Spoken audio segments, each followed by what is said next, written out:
आज आहे दिवाळीचा पहिला दिवस आणि रांगोळी बघा कोण काढतंय. रांगोळी काढायला बसली तर पिहूचं आणि मोक्षूचं चालू झालं रांगोळी आम्हालाच काढायची. त्यांना म्हटलं ठीक आहे बाबा काढा तुम्ही जशी काढायची तशी रांगोळी. मी पटपट सर्व आवरला आणि स्वयंपाकाला सुरुवात केली. आज बरीचशी कामं आटपायची आहेत आणि स्वयंपाक लवकर झाला की कसं इतर कामं करायला आपल्याला वेळ मिळतो. आणि आज इथे मी बनवते आहे शेपूची भाजी, कारण दिवाळी झाली की दुसऱ्याच दिवशी माहेरी पडायचं आहे. सो ज्या काही पालेभाज्या आहेत त्या खराब होऊ नये म्हणून संपवण्याचा माझा प्रयत्न असणार आहे.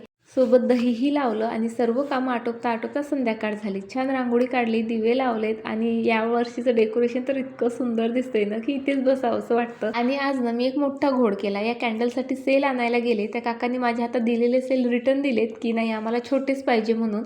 आणि छोटे सेल माझ्या या कॅन्डल्समध्ये येतच नव्हते, पण तरी त्याचा काही ना काही उपयोग मी करेलच.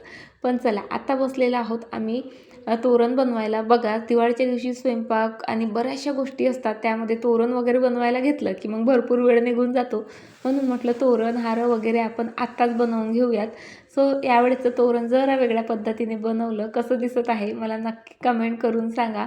त्यानंतर हार वगैरेही सर्व डेकोरेशनसाठी लागणारे तयार केलेत आणि पुरणही तोपर्यंत माझं शिजून झालं होतं. सो इथे पुरणही माझं बनलं. आणि चला मग आज भरपूर कामं झाली म्हणजे उद्याचा दिवस माझा जरा सोपा होईल या आशेसोबत आजचा व्हिडिओ इथेच संपवते. बाय.